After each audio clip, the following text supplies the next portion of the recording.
Ready.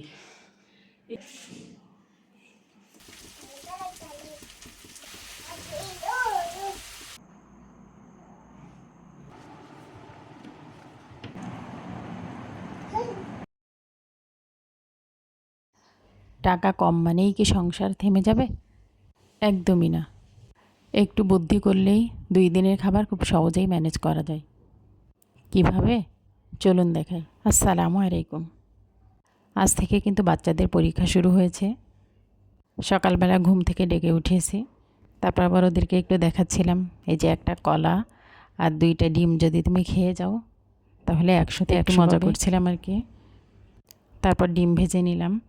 ওদের পানি খেতে দেব, তখন দেখি যে ফিল্টারে পানি নাই। পানিটাও ঢেলে নিলাম। ফ্রিজ থেকে ভাত বের করেছিলাম ওদের খাওয়ানোর জন্য। ভাতটা ওভেনে গরম বসিয়ে দিয়ে আবু জরকে আবার মাদ্রাসার ড্রেসটাও পরিয়ে নিলাম। এরপর তাদেরকে ভাত খাইয়ে দিলাম। আমি এবার তাদের বাহিরের খাবারটা না দিয়ে চেষ্টা করি সব সময় ভাত খাইয়ে মাদ্রাসায় পাঠানোর জন্য। সকালবেলা উঠে খাওয়ানোটা একটু কষ্ট হয়ে যায়, তারপরও আমি মনে করি এটাই ওদের স্বাস্থ্যের জন্য ভালো। তাদের আব্বুজি চলে যাওয়ার পর থেকে তারা ভ্যানেই যায় মাদ্রাসায়। ভ্যানওয়ালার আসার কথা ছিল 7:45-এ, 8টা বাজতে গিয়েছে, তার খোঁজ নেয়। তারপর আবার তার কাছে ফোন দিলাম, সে তখনও ঘুমাচ্ছিল। আমরা অনেকক্ষণ অপেক্ষা করছিলাম তার জন্য। এই যে অন্য বাচ্চারাও কিন্তু চলে যাচ্ছে। 8:30টায় পরীক্ষা শুরু হবে। আজকে ওদের লেখা পরীক্ষা ছিল। দেরি হলে ছোটো মানুষ ওরা আবার ভয়ও পেয়ে যায়, লিখে শেষ করতে পারবে কি না এটা নিয়ে চিন্তা করে। ওরাও অপেক্ষা করতে করতে ক্লান্ত হয়ে গিয়েছিল। তারপর না পেরে আবু হুরায়রা আবার বসে পড়ল। এর ভিতরে আবার ফাতিমাও ঘুম থেকে উঠে কান্না করছিল। তারপর আবু হুরায়রা যে আবার ওকে নিয়ে আসলো নিচে। আর অবশেষে এই যে ভ্যানওয়ালার দেখা মিলল।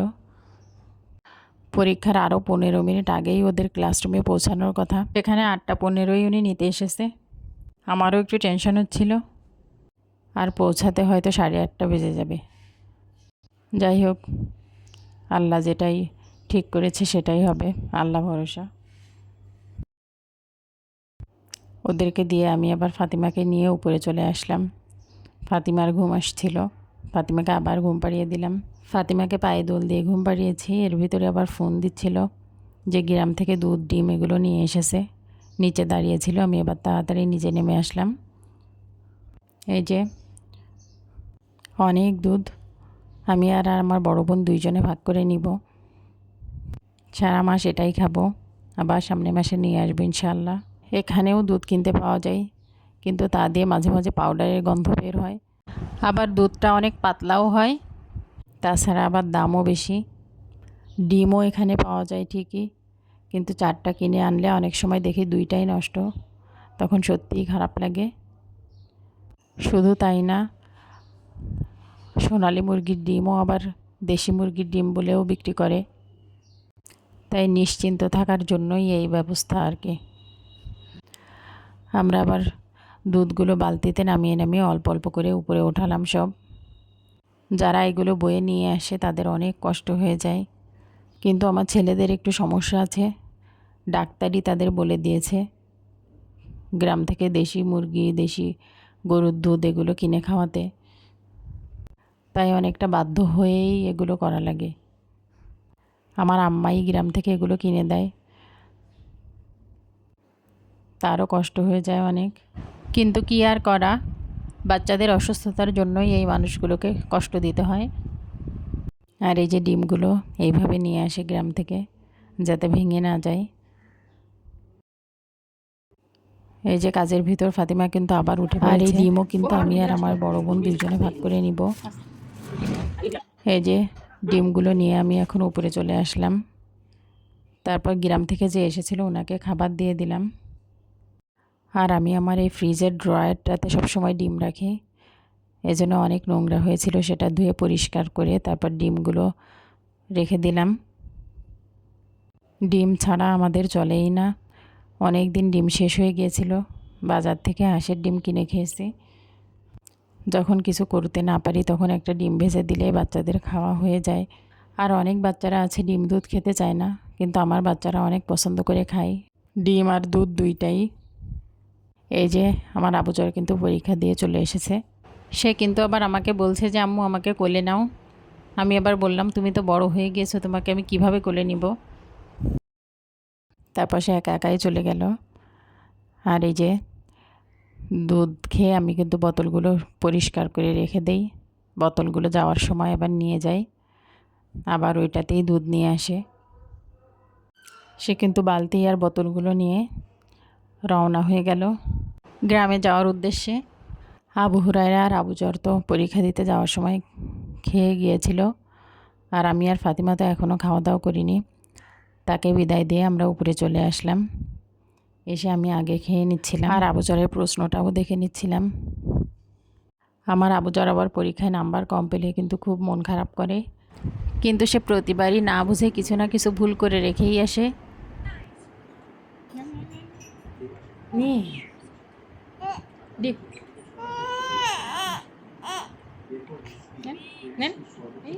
Good girl. ফাতিমাকে খাওয়ানো শেষ করেছি, এর ভিতরে আবার আবু হুরায়রাও কিন্তু চলে এসেছে মাদ্রাসা থেকে পরীক্ষা দিয়ে। আমি চেষ্টা করি তাদেরকে বাহিরের খাবার না খাওয়ানোর, কিন্তু মাদ্রাসায় যেয়ে যে সবাইকে দেখে তখন আবার বাসায় এসে মন খারাপ করে, এজন্য মাঝে মাঝে আবার দেওয়াই লাগে। সে কিন্তু যাওয়ার সময় আমার কাছ থেকে 10 টাকা নিয়ে গিয়েছিল, তা দিয়ে আবার নিজের জন্য কিনেছে আর বোনের জন্যও নিয়ে এসেছে। সে কিছু খেলে সবসময় তার বোনের জন্য নিয়ে আসে, আর ফাতিমাও তো এটা পেয়ে খুব খুশি। ফাতিমা কিন্তু পেয়েই ওইটা খুলে দিতে বলছিল। আমি এবার বললাম যে চলো উপরে যাই, তারপর খুলে দিচ্ছি। আজকে কিন্তু ডিম দুধ এগুলো গোছাতে যেয়ে অন্য কাজে অনেক দেরি হয়ে গেল। আজকে এখনও বিছানাটাও ওঠানো হয়নি, তাই আমি আগে বিছানাটা গুছিয়ে নিলাম।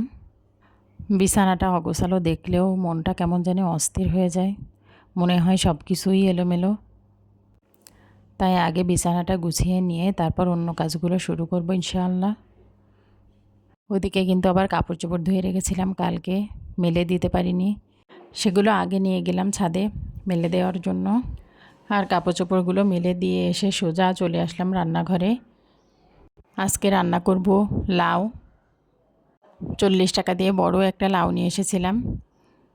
এই একটা লাউতে কিন্তু 2 দিনের রান্না হয়ে যাবে ইনশাআল্লাহ। আজকে অর্ধেক রান্না করব আর বাকি অর্ধেক রেখে দিব আর একদিনের জন্য। লাউ তরকারিটা যে কোনোভাবেই রান্না করে খাওয়া যায়। বড় মাছ দিয়ে রান্না করলে যেমন ভালো লাগে, চিংড়ি মাছ দিয়েও দারুণ হয়, আবার ডিম দিয়েও খুব সহজ আর মজার রান্না হয়। আজকে কিন্তু আমি ডিম দিয়ে রান্না করব, কারণ ডিম দিয়ে রান্না করলে বাচ্চারা খুব সহজে খেতে পারে। আর আরও একটা জিনিস, লাউয়ের খোলাটাও আজকে কিন্তু আমি ফেলে দিচ্ছি না, আলু দিয়ে ভেজে নিব ইনশাআল্লাহ। আমার আম্মাকে দেখেছি শুধু লাউয়ের খোসাটাও ভাজি করে, সাথে 2-1টা লেবুর পাতা দিয়ে দেয়। ঘ্রাণটাও যেমন সুন্দর হয়, খেতেও দারুণ লাগে। আমি আজকে অবশ্য আলু দিয়ে ভাজি করব। 2-1টা আলু কেটে দিলে রান্নাটাও একটু বাড়ে আর মনে হয় বরকতও বেশি হয়। এতে আজকের খাওয়া দাওয়া সহজেই হয়ে যাবে ইনশাআল্লাহ। এভাবে চাইলে একটা লাউ দিয়ে 2 দিনের খাবার কিন্তু খুব সহজেই ম্যানেজ করা যায়। রান্নাটাও যেমন সহজ, তেমনি খেতেও অনেক মজার, আবার খরচও একেবারে কম। আপনারাও চাইলে এভাবে এক লাউ দিয়ে 2 দিনের রান্না ট্রাই করে দেখতে পারেন ইনশাআল্লাহ। রান্না করতে করতে একটা কথা শেয়ার করি আপনাদের সাথে। মাঝে একদিন আমি আমার চুলাটা পরিষ্কার করেছি সুন্দর করে, তারপর রান্না করতে যেয়ে দেখি চুলা আর জ্বলে না। তারপর আমার হাজব্যান্ড আবার মিস্ত্রিকে ফোন দিয়েছিল। মিস্ত্রি বলল যে তখন আসতে পারবে না, একটু দেরি হবে। আর আমার চুলাটায় আগে থেকেও একটু সমস্যা ছিল, তখনও মিস্ত্রি দেখানো হয়েছে। তো মিস্ত্রি যখনই দেখতো তখনই বলতো যে চুলা আর বেশি দিন টিকবে না।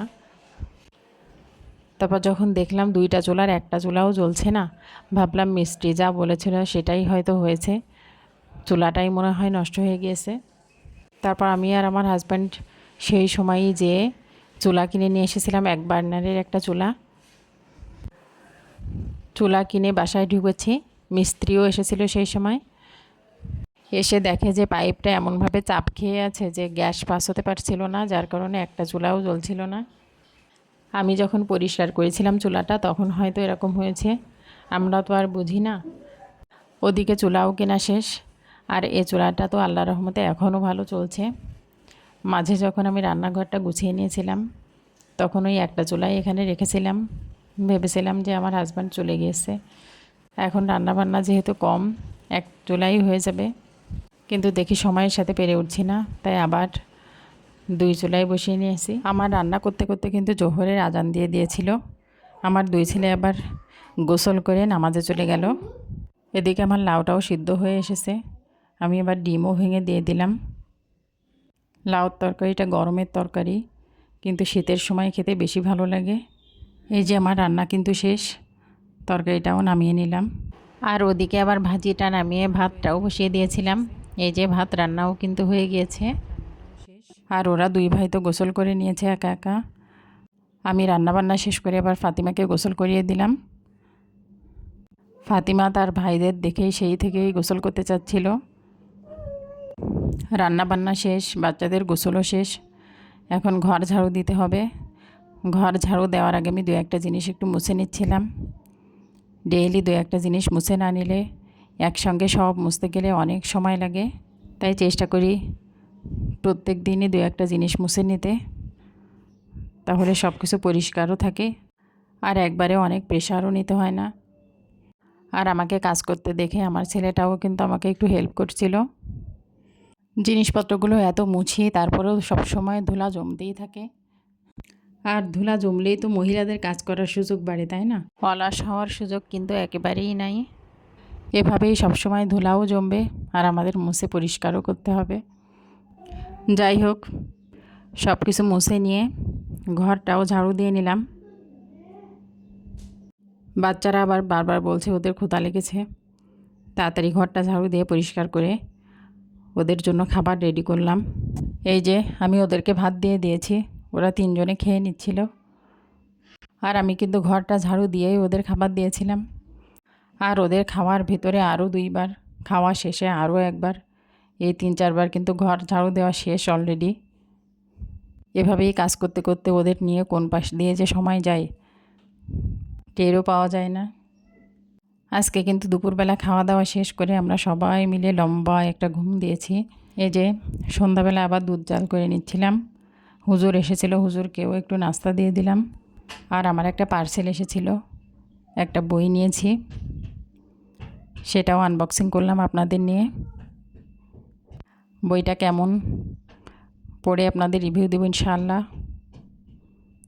কন্টেন্ট ক্রিয়েটর বইটার নাম।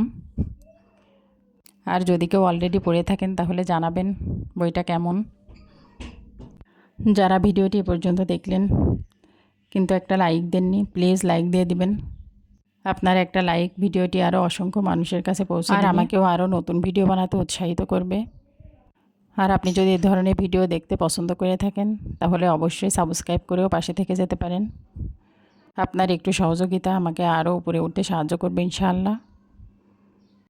আর আমরা কিন্তু রাতে খাবার খাচ্ছিলাম, এটা দেখলাম ফাতিমা আবুজরকে, আর আবুজর ফাতিমাকে খাইয়ে দিচ্ছে। এই ছোট ছোট মুহূর্তগুলো আসলে জীবনের সবচেয়ে বড় সুখ। ওরা সবসময়ই ঝগড়া করে, এই দৃশ্যটা দেখে আমার অনেক ভালো লেগেছে, তাই আপনাদের সাথেও শেয়ার করলাম। আপনারা সবাই দোয়া করবেন আমাদের জন্য। সবার মঙ্গল কামনা করে আজকের মতো এখানেই বিদায় নিচ্ছি। দেখা হবে নতুন কোনো ভিডিওতে ইনশাআল্লাহ। সে পর্যন্ত সবাই ভালো থাকবেন। আল্লাহ হাফেজ।